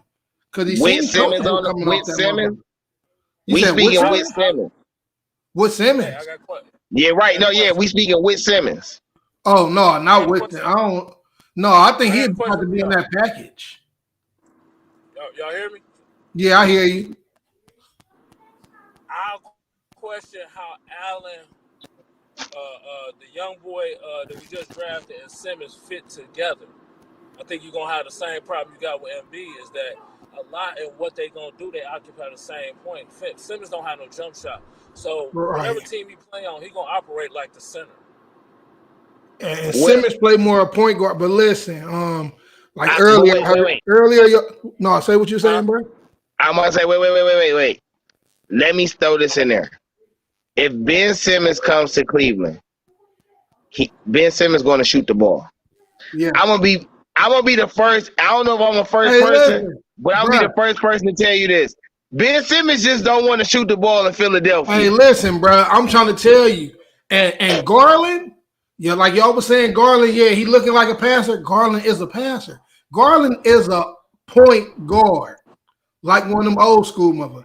You know what I'm saying? He get his defense and shit together, but Garland is a point guard. You know what I'm saying? He's starting to shoot it. Remember, I told you I hit you up man, I think Garland heard our show last night because he's starting to shoot. But he is a point guard. He looking for it, and Rubio over there is helping them youngsters out so much because they listen. And definitely Garland, he listen. And if I'm not mistaken, what's the name? Yeah, they are Rich Paul boys. So if he do come here, trust me, that rock gonna be passing and Ben Simmons gonna be dunking all of them. He gonna score 40 on Philly when we play them. Man, listen, Ben Simmons. This how I look at it. If they did the package, now that I'm thinking about it, if they did the package, the Saxon was part of the package. The Cavs is a playoff team and arguably a top 5 team because Garland can shoot as much as he want. Who the fuck is gonna score on the Cavs? Right. The number one question: who the fuck scoring? Man. You're not scoring on Ben. You're not scoring on Allen. You're not really scoring on Mobley. Man, marketing. Oh no, keep on. No, you know what I'm saying? Marketing can shoot Mobley, but listen, once Mobley get that, man, like I'll watch the Greek Freak. Same with Embiid. Like I remember when they first came to this motherfucker, like. I remember the Greek Freak, that jersey was too big. You feel me? That's how little he was. You feel me? I remember the Greek Freak, that jersey was too big. Same with MB. I remember them being little ass twigs. And that NBA did something different to him. And none of them can move like this boy as far on the feet. So just wait. Yeah. All he got to do is stay healthy, bro. Hey, you know what's crazy? And he the pick I want. I'm so with you on that it's the reason why I don't want Simmons. It's because I feel like we ain't got to rush it. I feel like we ain't got to rush it at all. I feel like just let these guys grow together, man. We could be something special. Because I'm with you on Garland. Like, if you watching how he growing, the projections you should get from where he gonna be how good Dude is, how good Allen is, how good Sexton is, and then you look at the bench crew. You got guys on the bench that's little. You got a couple veterans. Ricky Rubio showing these dudes how to Man, and they listening to Ricky Rubio. They That's the listening key. to him, bro. I see something special for the That's the key. They Cavs. listening to him. Bro, I watched them. I watched Sexton and Garland, but I watched Sexton go over there after he did some shit and was talking to Rubio like shit, like what you see, like what did I do wrong? And Rubio telling him like shit, like you gotta get rid of that bitch. Right. Like yeah. Man, hey, I was just talking to my son about sometimes you gotta recognize when the sea change is coming, right? And so I'm looking at the Cavs team. The Cavs team is young. And then I start going off on stars who in 5 years won't be in the league. And so I'm looking at it like it's sea change time. That they ain't gonna peak in 4-5 years. Well, in 4-5 years there will be no LeBron. In 4-5 years, Carmelo's out the league. Damian Lillard's a different player. Shit, Kyrie probably retired by then. What is Kevin Durant? You understand what I'm saying? Like you looking at a sea change coming. By the time you're ready to peak, the league gonna be different. And and listen, and that's what I've been trying to tell. Listen, that's what I'll be telling people for years, because I film sports and I really be into the youth athletes from AAU. That's why I like Young Bull so much, because I watch him playing in AAU. Like I watch so many of these players grow, so I know what's coming to the league and I know what they bring into the league, and they ain't no slouches. Most of the teams that's running the league right now, they got a bunch of young dogs on their team. You know what I'm saying? Bunch of young dogs on their team. A bunch of them, man. And once they gelling, and half of them know each other, you know what I'm saying? They coming in like, man, listen, our division, that central division is about to be crazy. Man, we got heat in there, bro. Detroit got some young players, bro. Man, the Cavs got to step, and that's what everybody look like. Everybody is like you just said, that cycle. Everybody they about to be playing the people they came up with. Exactly. And listen, you know what's so crazy? Rubio only 30 years old, right? Yep. Just turned like 30 years old, right? And that's our vets. Our vet. But I look at this like, man, sometimes like and to be honest, it's the most Cleveland thing to tear up this fucking team. Mm-hmm. You know what I mean? Like Cleveland historically with sports have done dumb shit like that. But like speaking on Sexton, like Cuz said it earlier, man, his attitude and the energy that he brings to a team, that shit is priceless, man. Priceless. That shit is priceless, man. You not go bully on the Cavs with him out there. Don't matter if we get blew out by 40. Man, he going at everybody. If we get blew out by 40, he might not just pass the ball, but he about to try. Young Bull about to try to get it, man. But like y'all was saying, like Windler, like if he stay healthy, what is hard to do because he plays so hard. Man, like, listen, the key to the Cavs right now is health. Right? Number one. Health. But once we get past the health, all right, one of the first things is, can Marketing be a 20-point-a-game scorer? That's number one. I think he can. Listen. I think he can. If we wait. Because I think because by to say he don't gotta be. But listen, yes he do. This is why.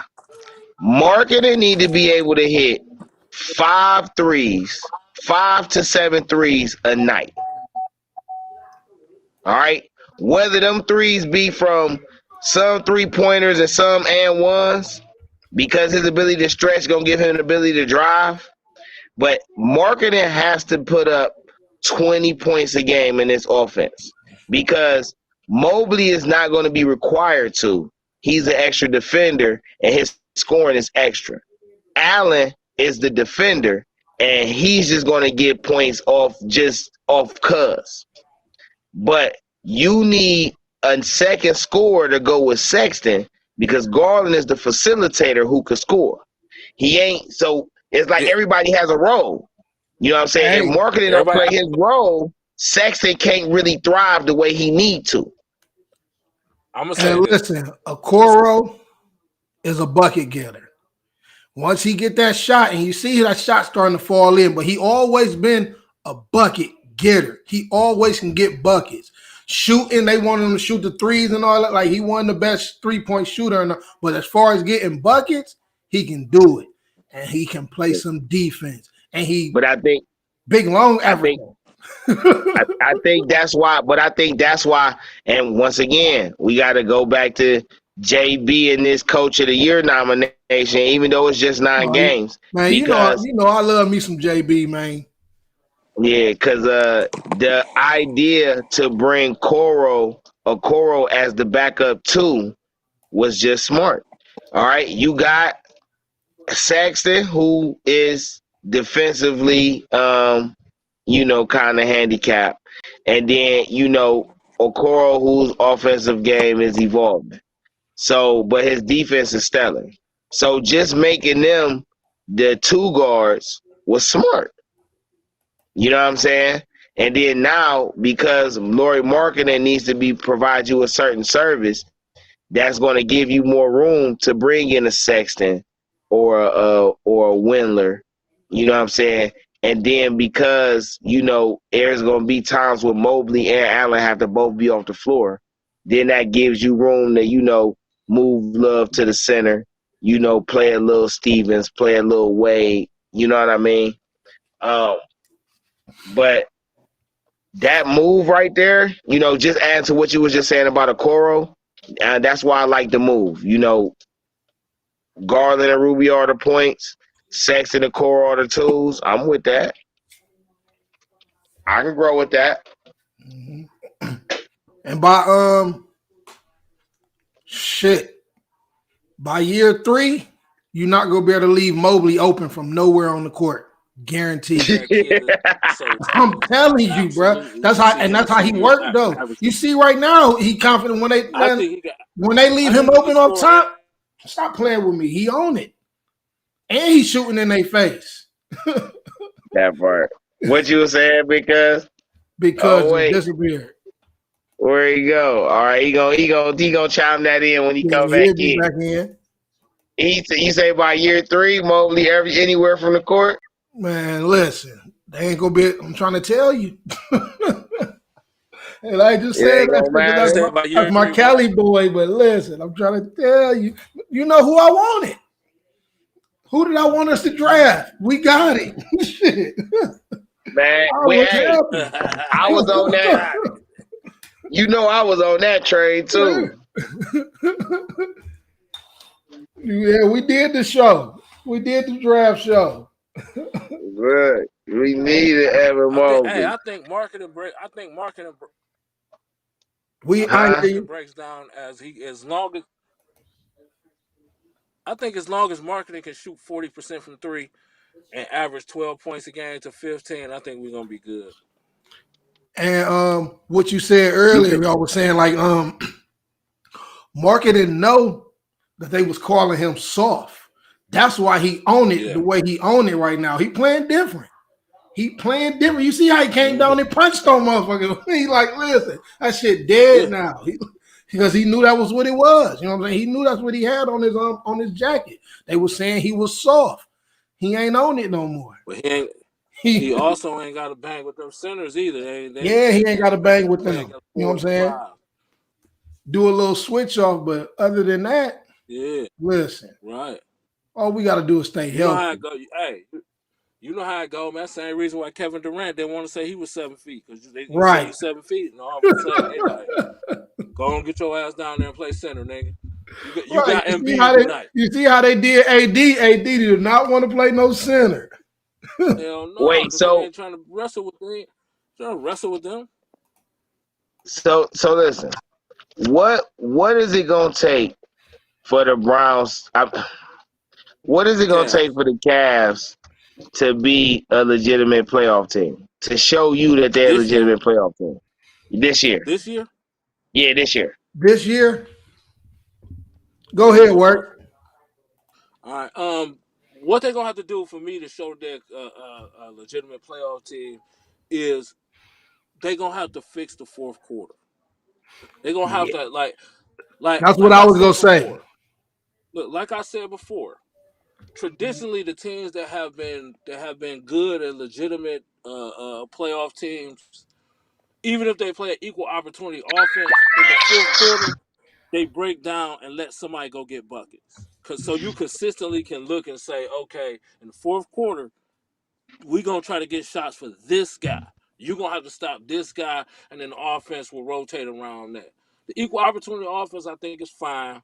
But in the fourth quarter, I just think at some point you got to go 1-4. And Sexton is he's a scorer. He can get a bucket. He is get buckets. Like that. That's what we've known. That's what those guys are fourth quarter guys. And I don't give a damn if he's 6 Facts. foot or not.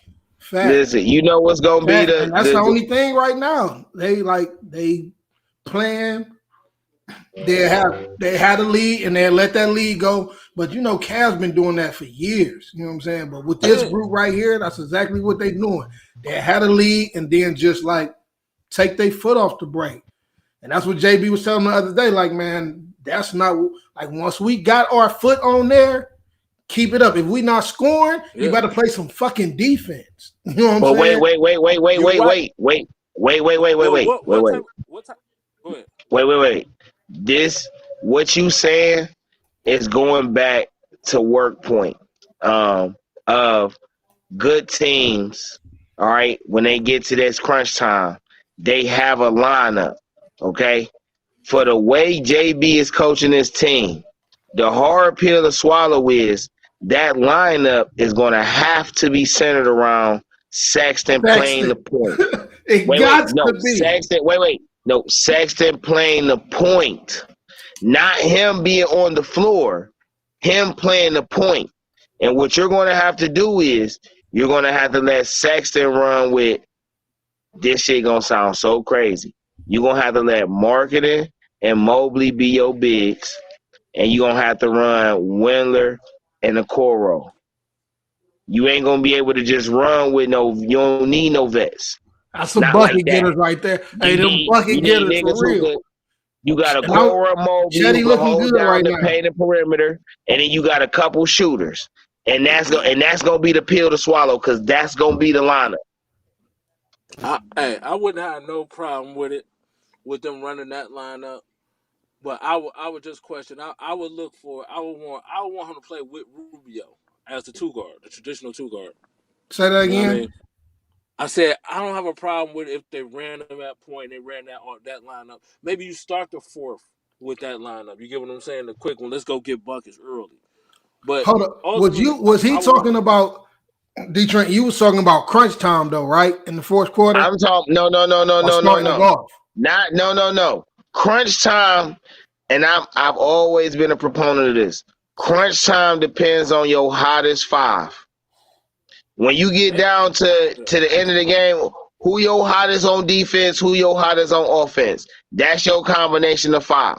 All right? And it's got to be a mixture unless it's just, because sometimes crunch time circumstantial. Sometimes it's a defensive crunch time. Sometimes it's an offensive crunch time. What I'm talking about is there are stretches in the game when you just need somebody to just get buckets. All right? Garland might have a couple fouls. All right. Allen might have a couple fouls. And I say that because those right now are the biggest young threats that the NBA is highlighting. Garland's passing, Allen's ability to dominate in the paint off the rebound and put backs in defense. You know what I'm saying? So when they start trying to take them out the game by fouling, you got to get buckets. Rubio not about to get you buckets. He can get you some buckets, but he's going to facilitate an offense. But right now, you trying to get Sexton to learn how to play within the offense. At some point, you still got to unleash him. In order to unleash him, you got to put the ball in his hand. You got to put a defensive dude next to him. So this adds to your point in you've been watching these guys. You already know what Okoro could do. Okoro next to Sexton last year, if you see them, when them two played the backcourt, Bullies. they was killing. Yeah. When it was Sexton and Okoro and Garland was on the bench, they was murdering. Yeah. So now you put Mobley at the center. You know what I'm saying? Because it ain't like he about to stay there the whole game. It's just circumstantial. You put Marketing down there. He's just circumstantial. He's stretching. You put Willard down there. So now your 3 and your 4 stretching the floor. It's over with. Because once Sexton get in the middle, it's a wrap. It's just going to be about his guys hitting shots because Sexton is a big victim of people not hitting shots off his passes. Right. That's why he don't get them assists. Yeah. But, hey, I definitely agree with the spread the floor part. To me, that's the most important thing. You open up that middle and go. We looking for you to score 10 to 12 points every night in the fourth quarter. Like like traditionally this is when offenses break down, and now we're saying best score, go get buckets. And that's the way the NBA has worked. That's the way it's working today for most people. You know what I mean? People run equal opportunity offenses all around the league and shit. But when you get into that fourth quarter, you best believe that Damian Lillard, even though he got all them assists in the fourth quarter, he's gonna get a lot of shots up. Yeah, but they was moving that damn ball. That's why too. And that's what JB on their ass like, man. Listen, you got to move the ball, and that's the only thing with Young Bull. Like he moving it better, but it's a difference. Like you gotta move that bitch. You know what I'm saying? You can't hold that bitch for 10 seconds and then gotta when it's moving, you got to move that bitch. You know what I'm saying? Rubio keep it moving. And that's what Rubio be trying to teach them. Like, man, listen, gotta keep it moving. Gotta keep it moving. I'm looking at it from a standpoint like it's been we got leads and shit. Like now we want to slow the bitch down in the fourth quarter and you can't stop us from scoring. You get what I'm saying? Like I'm winning. I want to shorten the game. And then I feel like I got a guy that can go get bucket after bucket after bucket. And so let me slow this bitch down. Let me make you crowd him in the paint. And let's turn this into a 3-point shooting contest where he getting layups, we getting threes, and we can finish fourth quarters. But he's your most capable scorer. Right. He's your toughest guy. He's the one guy that pressure ain't gonna bother him. It doesn't matter that these dudes on the 10-0 run with Sexton. Like he's your most mentally tough kid. He's your toughest kid. He's your best scorer when it comes to just individual scoring. Fact. Like, and what I was saying by that is,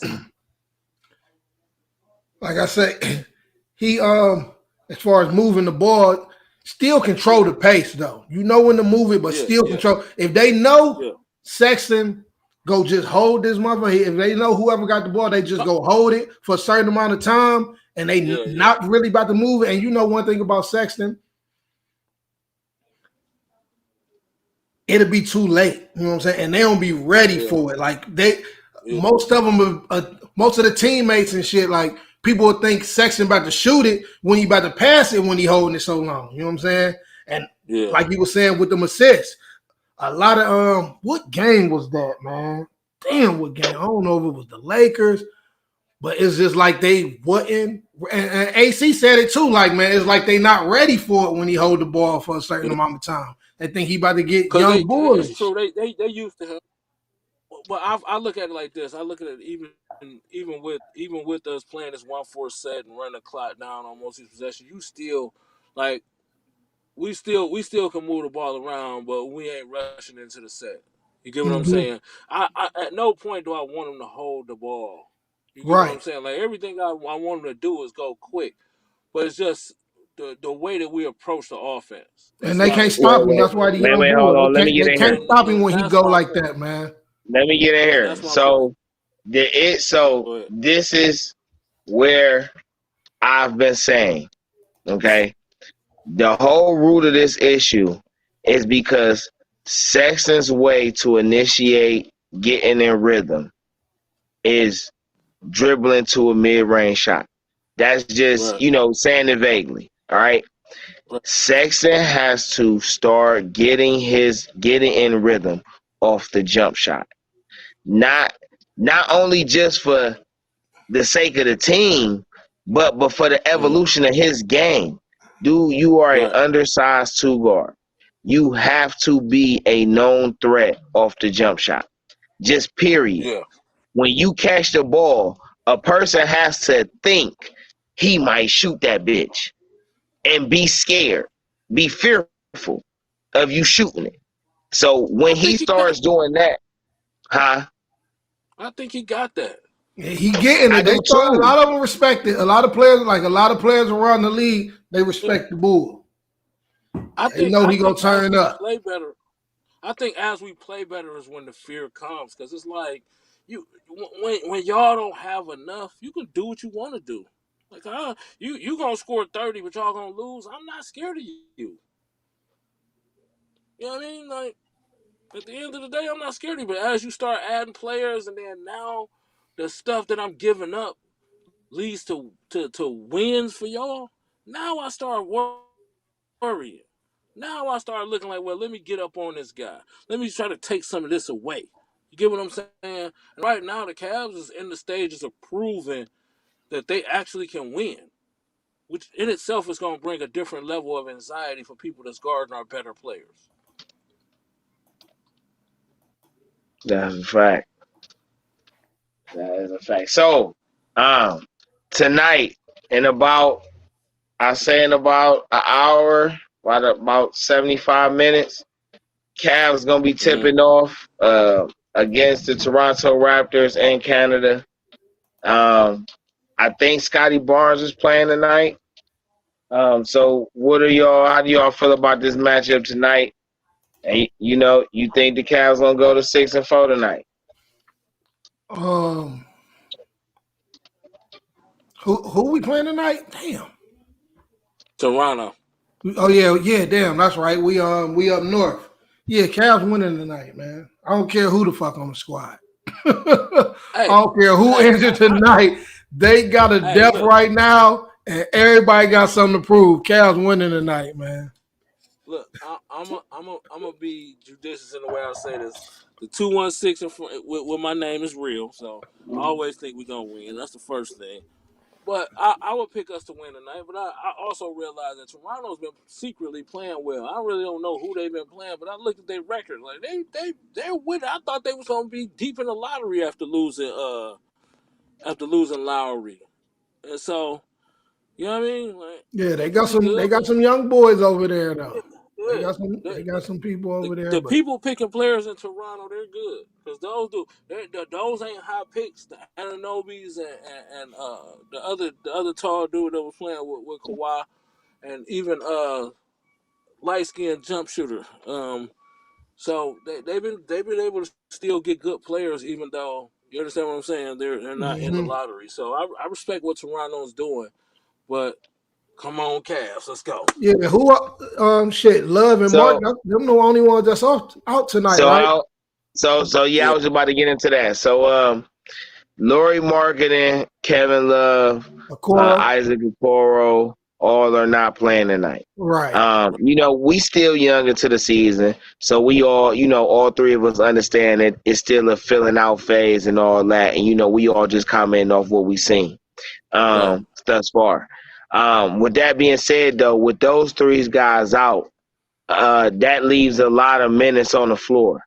And we still got players that haven't played yet. Yeah, I want to say Dean Wade has been starting.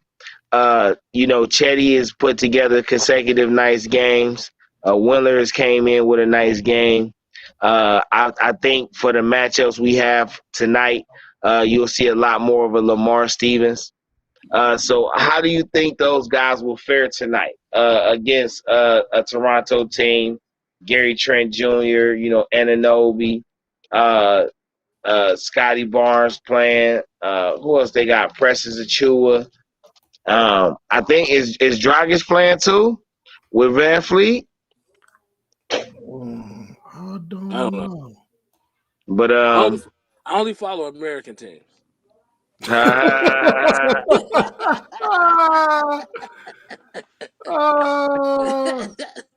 part. Shit. Shit. Oh, bad, man. I'm just playing Toronto, man. We want y'all on the podcast too, man. We just playing. Y'all just on the list tonight, man. That's all. Yeah, that's how it is. Everybody on the list, man, when we playing. Yeah, just on the list tonight. I have something funny What's to the say about the big Lakers, boy about LA name, man? when we play them. Don't worry about it. We got is that Denzel Valentine? Is that who it is? No? Nah, not Yeah, Valentine. I'm looking forward to Van Fleet versus Sexton tonight. And Mobley versus Barnes. Yeah. I think this is a prime game for Mobley to have an explosive offensive night. I ain't saying he will, but I'm just saying he gonna be presented with a lot more opportunities to shine because I think the focus gonna be on everybody else. Right. But I'm looking forward to Sexton versus Van Fleet though. I know that. Man, I don't see nobody out little guy in this though. Sexton You dropping hear me? 40. One more You hear what I time. said? I What'd don't you see say? nobody out little. I don't see nobody out little guy in this. He's our little guy in this. As far as small lineup and shit. Yeah, I don't think I don't nobody see that. fucking with us, bro. Yeah, We got the two. I like Van Fleet, man. Oh no, you I, know I like Van Fleet too. That's my dog since college. I, Definitely in that college run. but you know, him and Sexton had words last year, so you know, I'm looking forward to seeing how that turned out. Because oh wait, since we talk about Young Bull, what about Young Bull yamming on Batum against the Listen, Clippers though? hey, listen, they better stop playing with him. The bull was out. They better Hey, stop playing with him, bro, and hit him with the bull listen. there. Hey, the Sexton that played in that game is worth $30 million a year. Hey, listen, and what's so crazy though about that game? They was talking shit to Sexton. They turned him up. The Clippers turned him up. They was talking shit to him, and Sexton over there like, all right. Clippers bench was running off at their miles. Yeah. Hey, listen, the Clippers bench was running off at their miles. Young Bull like, all right. Hey, that was his game. Yeah, he worth that money. Hey, they should know better, man. You in life, man, you know who to talk shit to and you know who not to. And Sexton just ain't he just ain't the type of person that you want to talk shit to. Like As he's far an as aggressive contract guy. wise, I don't think he going for like no super max or nothing like that, though. I don't think he about to try to get no shit like that, bro. Well, I think he wanted at least 30. And I think at the beginning of the season, if we going off last year, I don't think last year's performance was worth 30. But if he played like he played against the Clippers, that's worth 30 because he was more active. He was off the ball more. He was more active in the offense off the ball more. You know what I'm saying? It's just for me being a small guard and understanding the role and having to go through the process of learning how to open up your game through different aspects because at first, I mean, I could shoot, but I was like streaky. You know what I'm saying? But I could get a step on you. I could get to the rack. You know what I'm saying? That I could do. But learning how to shoot and then letting that open up the rest of your game, like it just opens up every lane. So when you already a guy who can attack, I'm going to take Zach LaVine, a guy who was known for dunking and booming in Minnesota. But since he then left from there and went to Chicago and opened up his three-point, now he unguardable. Right. They got all the little UCLA and USC boys over there. Balling out. Little Cali connection over there. But, man. Yeah, this division going to be crazy. But, man, it was a pleasure rocking. Listen, already know. You've been tuning in to Game Changer Sports Talk. I'm your host, DeeTrynt, up here with Work 216, Hollywood, Real 1200 in the building, you feel me? You already know. Tune in to InDaStreetzSportz. Make sure you follow us on the podcast, Radio Public, Spotify, Breaker, Google Podcasts, things like that. YouTube, all social medias, Instagram, Facebook, Twitter. Give us your feedback, shout us out, let us know what you think, how you like the programming and stuff like that, and even the topics that you want to hear us talk about, man. Let us know. We in tune, y'all. In the street We up sports, outta here. game changing sports talk. We up out of here, y'all.